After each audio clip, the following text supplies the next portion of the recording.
The crystalline spires of the Aetherian diplomatic vessel pierced through Earth's atmosphere, its bioorganic hull adapting to the planet's gravitational pull. Princess Lyra stood at the observation deck, her luminescent skin casting soft purple patterns on the metallic walls around her. Unlike her predecessors, who had avoided Earth for centuries, she had volunteered for this mission. Humanity's rapid technological advancement had forced the Aetherian Empire to reconsider its isolation policy. High Counselor Theron appeared beside her, his aged features set in a permanent frown. "Your Highness, remember the protocols. Humans are unpredictable, emotional creatures. Our databanks suggest they often act against their own logical interests." Lyra's antenna twitched slightly, betraying her excitement despite years of diplomatic training. "Perhaps that's exactly why we need this alliance, Theron. The Void Collective grows stronger each cycle. Our logical approaches have failed to counter their quantum weaponry." The vessel descended toward the United Earth Defense Command headquarters in Geneva, its architecture a blend of classical human design and modern environmental integration. Through the view screen, Lyra observed the human delegation awaiting their arrival. Her attention immediately fixed on a tall figure standing slightly apart from the others, Captain James Harrison, Earth's youngest fleet commander. The landing sequence initiated, and Lyra felt her heart accelerate. Her species' empathic abilities were already picking up the complex emotional landscape of the humans below. Most projected the expected mix of curiosity and apprehension, but Harrison's emotional signature was different, controlled yet intensely alive with purpose. "Remember, Your Highness," Theron whispered as the airlocks engage. "Show no emotional response. The Empire's future depends on maintaining our superior." The doors slid open, and Lyra's carefully maintained composure faltered. The emotional atmosphere hit her like a wave. Hope, fear, excitement, determination, all mixing together in a symphony her people had long forgotten.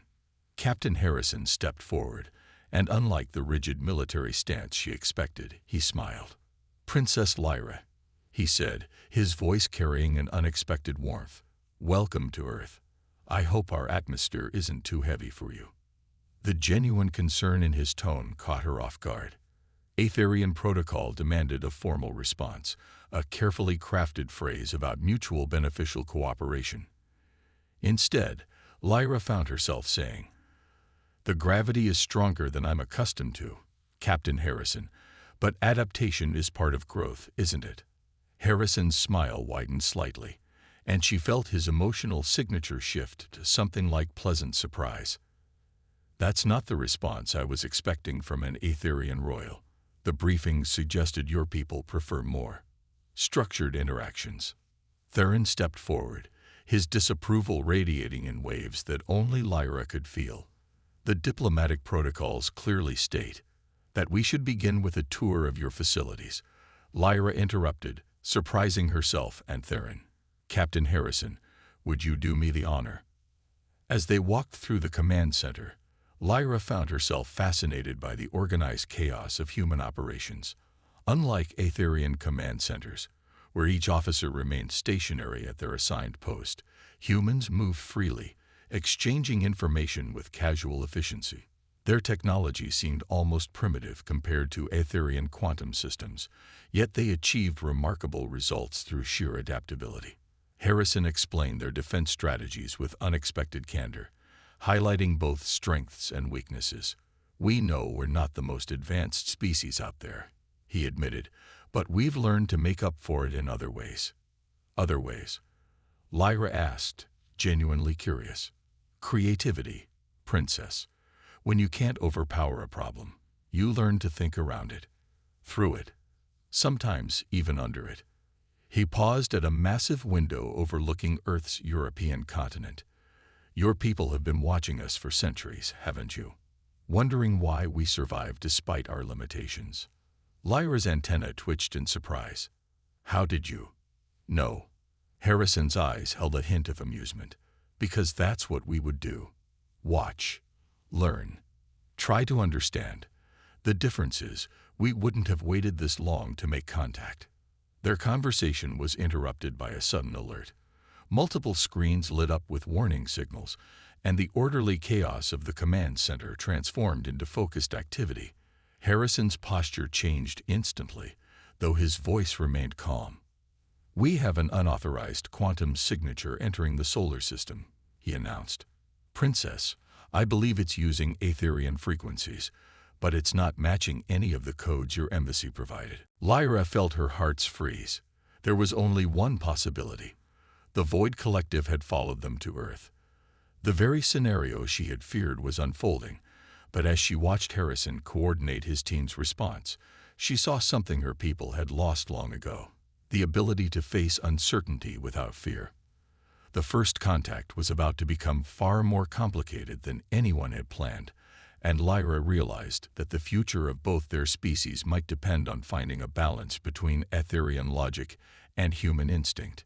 The emergency alert had barely subsided when Princess Lyra found herself in Earth's primary strategic command center, a stark contrast to the crystalline chambers of her homeworld.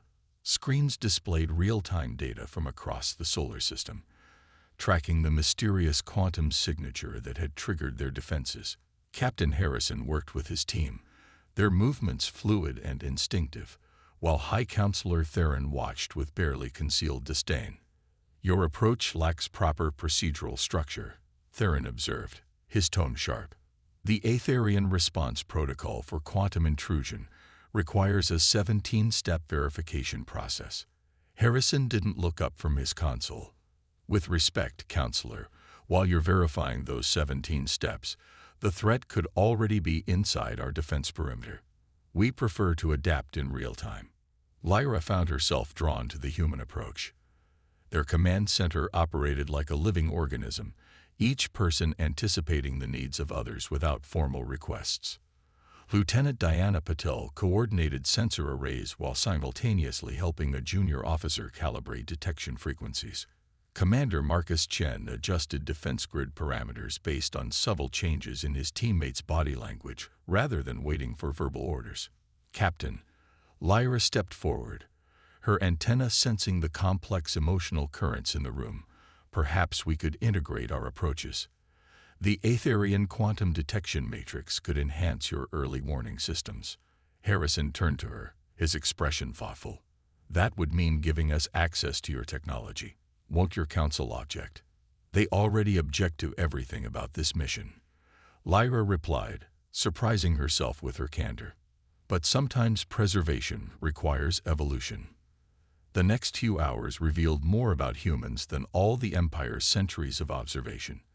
As they worked to integrate Aetherian technology with Earth's defense systems, Lyra watched Harrison's team tackle problems with a combination of technical skill and intuitive leaps that defied conventional logic.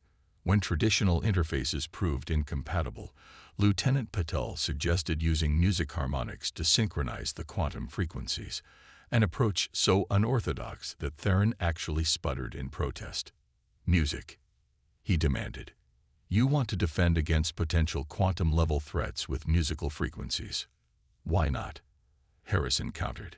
"Mathematics, music, quantum mechanics. They're all languages describing the underlying patterns of reality. Sometimes you need to translate between them." To everyone's surprise, including Lyra's, it worked. The human adaptation of Aetherian technology created something entirely new, a hybrid defense system that was more effective than either original approach. As they worked, Lyra found herself sharing more about her society, and Harrison spoke openly about humanity's hopes and fears. "Your people achieved perfect order," he noted during a brief rest period. "But from what you've said, it sounds like you lost something in the process." Lyra's antenna drooped slightly. "We eliminated conflict, disease, uncertainty, but perhaps we also eliminated the chaos that drives evolution. The Void Collective's emergence proved that perfect order can become perfect stagnation." Their conversation was interrupted by Commander Chen's urgent call. "Captain, the quantum signature. It's changing. These patterns, they're unlike anything in our database." Harrison moved quickly to the main display, Lyra following close behind. The mysterious signal had begun emanating complex temporal frequencies that seemed to twist through multiple dimensions. Even Etherian sensors struggled to maintain tracking block. "It's a probe," Lyra realized, her heart's racing. But not from the Void Collective. This technology, it's ancient. From before the Empire's founding. "Ancient doesn't mean friendly," Harrison observed, his team already adjusting defensive positions. "What do your histories say about this era?" "Little survived from that time," Lyra admitted. "We know only that a great catastrophe led to the formation of the Empire and our dedication to perfect order." As they watched, the quantum signature began forming patterns that resembled complex neural networks. Human and Etherian systems interpreted the data differently, creating two distinct but complementary analyses. Where Etherian quantum matrices saw mathematical perfection, human intuition recognized something else: intention. "It's not just scanning us," Harrison said suddenly. "It's learning, adapting, combining our different approaches to defense just like we did." Theron's disapproval radiated in waves. Impossible. No system could synthesize such disparate methodologies without proper protocols. But Lyra saw it too. The probe was doing exactly what she and Harrison's team had done. Finding strength in the combination of logic and intuition, order and chaos. It was as if their successful cooperation had triggered something, awakened an ancient observer that had waited for precisely this moment. "Captain," Lieutenant Potel called out, her voice tense with excitement, "we're detecting a transmission. It's simultaneously using Etherian quantum frequencies and human radio waves." The message that appeared on their screens was brief but clear. "The trial begins. Prove worthy of what comes next."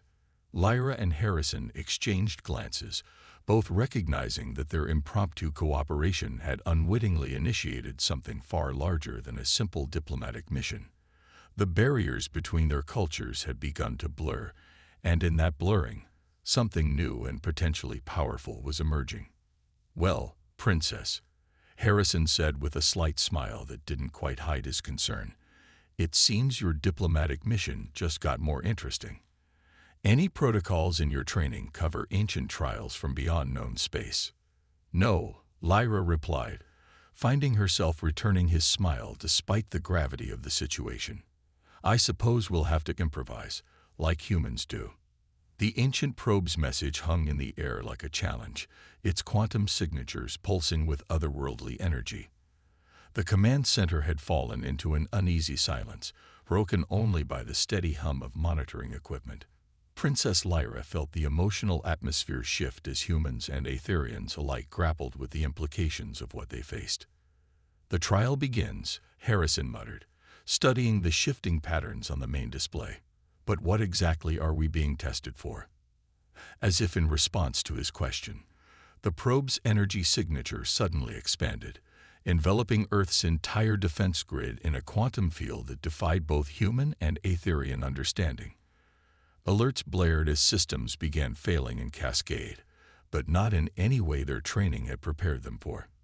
"This is impossible," Lieutenant Potel reported, her fingers flying over multiple interfaces.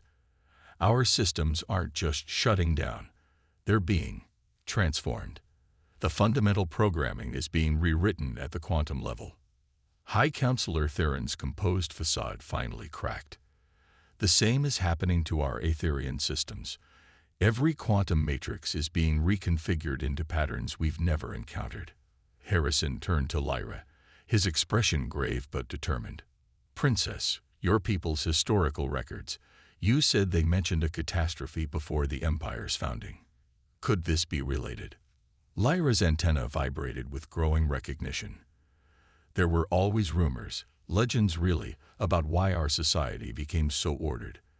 They spoke of a time when we faced a choice between evolution and extinction." She paused, her luminescent skin dimming slightly. "But all official records were purged. The Council claimed it was to prevent confusion and maintain social harmony. The probe's influence continued to spread, but instead of simply disabling their defenses, it seemed to be creating something new. The hybrid system they had cobbled together earlier was being expanded and enhanced in ways neither species had imagined possible. Commander Chen's voice cut through the tension. "Captain, look at this. The probe isn't destroying our technology. It's forcing it to adapt, to evolve." He gestured to a series of readings. "It's like it's pushing our systems to their breaking point, waiting to see how they'll respond." Not just our systems, Lyra realized suddenly. Us. This is a test of adaptation, of our ability to evolve under pressure. Her antenna quivered as she processed the implications. The very thing my people tried to eliminate through perfect order. Harrison nodded slowly, understanding dawning in his eyes. And the very thing humans have always done best: change, adapt, survive. He turned to his team. "All right, let's stop fighting this transformation and start working with it." Lieutenant Patel, synchronize with the new quantum frequencies. Commander Chen, reconfigure our neural networks to interface with whatever's being created. Theron stepped forward, radiating disapproval. "This is madness. Protocol demands we isolate our systems, protect our established order." "With respect, Counselor," Lyra interrupted, surprising everyone including herself. "That approach is exactly what's being tested. The trial isn't about maintaining order, it's about transcending it." The next hours were a blur of activity as humans and Aetherians worked together in ways neither species had imagined possible, where Aetherian precision guided the integration of complex quantum mechanics. Human intuition found unexpected pathways through seemingly impossible barriers. The probe's transformative energy continued to push them, each challenge more demanding than the last. Then came the moment that changed everything. Deep within the quantum field, something awakened, a signal so ancient it predated both their civilizations. Images began flooding their screens, vast cities that blended organic and mechanical elements seamlessly, beams of pure energy walking among corporeal forms, civilizations that had transcended the boundaries between matter and consciousness. "These aren't just recordings," Harrison breathed, watching the displays with wonder. "They're blueprints, possibilities." Lyra felt her hearts racing as she understood. The trial isn't about proving our worth to some external judge. It's about proving to ourselves that we're ready for the next step in evolution. As if confirming her words, the quantum field began to stabilize, but not by returning to its original state. Instead, it created something entirely new, a synthesis of human adaptability and Aetherian precision that hummed with untapped potential. The probe's message changed, scrolling across their screens in both quantum pulses and traditional text. Phase 1 complete. The seed is planted. Growth requires both order and chaos, structure and freedom, precision and creativity. Apart, you are incomplete. Together, you begin to understand. Lieutenant Patel's voice was filled with awe as she reported, "Captain, the new systems, they're not just defensive anymore. They're generating possibilities we never imagined. It's as if someone handed us a key to doors we didn't even know existed." "But at what cost?" Theron demanded, his composure completely shattered. "This changes everything. Our society, our beliefs, our very understanding of reality." "Perhaps that's exactly what we need," Lyra said softly, meeting Harrison's gaze. "My people chose perfect order because they feared change. Humans embrace change despite their fears. Maybe the truth lies somewhere between, in the courage to evolve consciously, together." Harrison nodded, a slight smile playing at his lips despite the gravity of the situation. "Well, Princess, it seems your diplomatic mission has turned into something far more interesting than either of us expected." His expression grew serious. "But something tells me this is just the beginning." That message mentioned Phase 1, which means there's more to come. As if in response to his words, new quantum signatures began appearing throughout the solar system. The trial wasn't over, it was expanding, and both their species would need to grow in ways they had never imagined to face what came next. The quantum signatures multiplied across the solar system like stars being born, each one carrying echoes of ancient power that made both human and Aetherian technology seem primitive in comparison. In Earth's command center, Princess Lyra and Captain Harrison watched as their combined teams struggled to process the sheer magnitude of what was unfolding. "They're forming a pattern," Commander Chen announced, his hands moving across multiple holographic displays. "The quantum signatures are creating some kind of network throughout the system." Lieutenant Patel's voice carried a mix of excitement and concern. "It's not just a network, it's a transformation matrix. The same changes that affected our defense systems are beginning to influence everything. Communication arrays, power grids, even our quantum computing cores." High Counselor Theron, who had been unusually quiet since their first success, suddenly straightened. "We're receiving an emergency transmission from the Empire. The same phenomena are appearing in Aetherian space. Our entire civilization is being challenged." The main screen filled with images from across both their territories. Massive quantum structures materializing in space, energy patterns rewriting the very fabric of their technologies, and something else. Subtle changes in the quantum field that seemed to affect organic life itself. "Our people are changing," Lyra whispered, her antenna vibrating with sensitivity to the shifting energies. "Not just our technology, but us.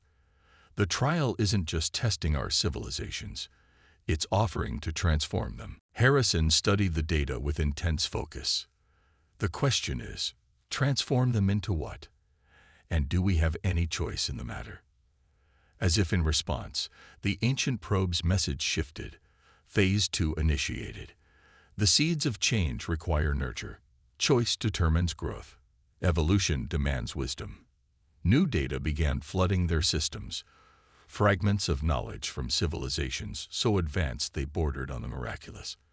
But these weren't simply technical specifications or scientific formulas. They were guidelines for evolution itself, showing paths of development that neither humans nor Aetherians had imagined possible.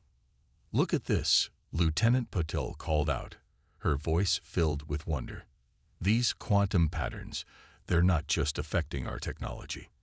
They're showing us how to synthesize the best aspects of both our species.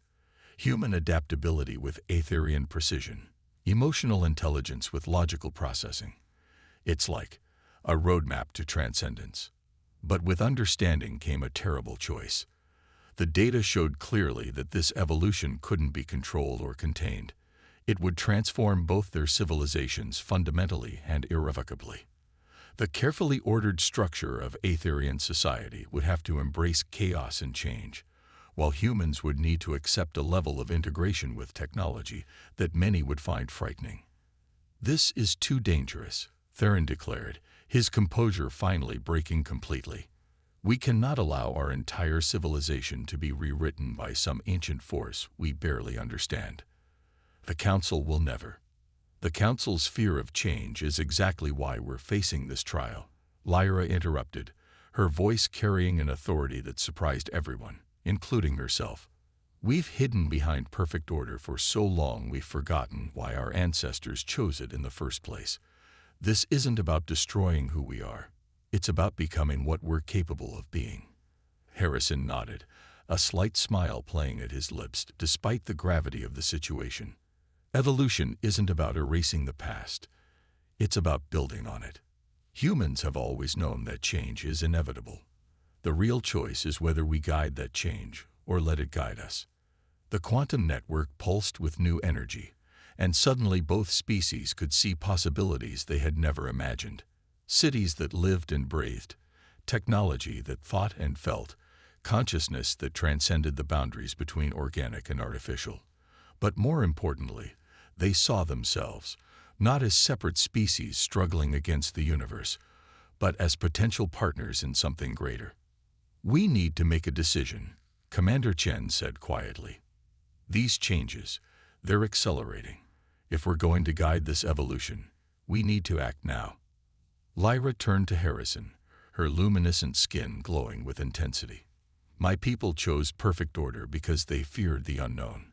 Your people embrace the unknown despite their fears. Perhaps together we can find a path that honors both approaches. Harrison studied the quantum data swirling around them, then looked at his team, humans and Etherians working together with growing synchronicity. Maybe that's the real trial. Not just proving we can change, but proving we can change together, bringing the best of both our worlds into whatever we become. The ancient probe's energy patterns shifted again, responding to their growing understanding. The transformation matrix expanded, but now it seemed to wait, not forcing change, but offering it. The choice would have to be made freely, by both species, with full understanding of what they were embracing. The next step will affect everything, Lyra said softly. Every person, every system, every aspect of both our civilizations. Once we begin, there's no going back to what we were. Harrison's expression was determined but gentle. Maybe that's the point, Princess. Sometimes the only way forward is to become something new entirely. He turned to both teams, human and Aetherian alike. The question is, are we ready to take that step together? The quantum network hummed with potential, waiting for their decision. In that moment, both species stood on the brink of their greatest challenge, not a test of strength or technology, but of their willingness to embrace profound change while holding on to the essence of who they were. The trial's true purpose was becoming clear, not to force evolution, but to offer it as a choice born of wisdom, courage, and unity. The combined command center had transformed beyond recognition, quantum energies flowing through every system as both species stood at the threshold of their greatest decision. Princess Lyra and Captain Harrison watched as the ancient probe's transformation matrix waited, its power held in perfect balance between potential and actuality. "The Council is demanding we withdraw immediately," High Counselor Theron announced, his voice strained. "They're threatening to sever all diplomatic ties with Earth if we proceed with this evolution." Lieutenant Putel looked up from her console, where streams of quantum data painted her face in ethereal light. Earth's governments are divided. Some are eager to embrace the change. Others are calling it an alien invasion of our very humanity. Harrison moved to the central display, where the possibility of their combined future shimmered in quantum projections. Fear of change is natural. Both our species have faced extinction-level threats before, but this isn't a threat. It's an invitation. An invitation that will fundamentally alter everything we are. Commander Chen added, his expression thoughtful. The real question is, are we ready for that level of transformation? Lyra stepped forward, her luminescent skin pulsing with newfound purpose. My ancestors chose perfect order because they believed it was the only way to survive. They weren't wrong. It did protect us for a time. But protection isn't enough anymore. The universe is changing, and we must change with it. The quantum network spanning their solar systems resonated with her words, revealing new depths of possibility. They saw glimpses of cities that merged nature and technology seamlessly, consciousness that flowed between organic and artificial forms without boundary, and something even more profound, a way of existing that transcended their current understanding of life itself. "Look at what we've already achieved," Harrison said, gesturing to their combined teams. "Humans and Etherians working together have accomplished more in days than either of our species managed in centuries alone. This isn't about losing who we are. It's about becoming more than we ever imagined possible." The ancient probe's message shifted one final time. The choice must be unanimous. Evolution cannot be forced. Unity requires voluntary transformation. Understanding dawned across both teams. The trial wasn't testing their ability to change. It was testing their ability to change together, to trust each other enough to leap into the unknown as one. Lyra turned to her people, her royal authority carrying new weight. The Empire chose order because it feared chaos. But look at what humans have shown us. Chaos isn't our enemy. It's the force that drives growth, creativity, evolution itself. We don't have to abandon order. We can learn to dance with chaos instead of hiding from it. Harrison addressed both species with quiet conviction. And humans don't have to fear losing our humanity. The Aetherians have shown us that technology and consciousness can merge without sacrificing what makes us unique. Together, we can guide this evolution instead of being overwhelmed by it. The quantum matrix pulsed, showing them one final vision, not of some distant, transformed future, but of the first steps on that journey. They saw their combined civilizations learning, growing, facing challenges together. The path wouldn't be easy, but it would be chosen freely, shaped by both their strengths. High Counselor Theron stepped forward, his resistance finally crumbling in the face of undeniable truth. The Empire has always sought perfection through stability. Perhaps true perfection lies in the ability to change while remaining true to our core principles. One by one, both human and Aetherian representatives signaled their agreement, not out of fear or desperation, but from a place of profound understanding. They weren't just choosing to evolve, they were choosing to evolve together, each species helping the other maintain balance between chaos and order, emotion and logic, stability and growth. Lyra and Harrison exchanged glances, both recognizing the historic magnitude of this moment. "Ready?" he asked softly. Her antennae quivered with emotion as she nodded. Together, they reached out simultaneously, their hands connecting with the quantum interface. The transformation matrix responded instantly, energy flowing through both their civilizations like a dawn breaking after the longest night. But this wasn't an ending, it was a beginning. The changes would take time, patience, and tremendous courage from both species. There would be challenges to face, obstacles to overcome, and moments of doubt to work through. But they would face them all together, each species teaching and learning from the other as they walked the path of conscious evolution. As the first waves of transformation rippled through their joined civilizations, Lyra turned to Harrison with a slight smile. "You know, when I volunteered for this diplomatic mission, I never imagined it would lead to this." He returned her smile, watching as their teams continued working in perfect synchronization. Sometimes the greatest journeys start with a simple step, or in our case, with an alien princess who couldn't quite hide her nerves when meeting a human soldier. The quantum network hummed with possibility as both their species began their greatest adventure, not just surviving, but truly living, growing, and evolving together. The trial had ended, but their story was just beginning.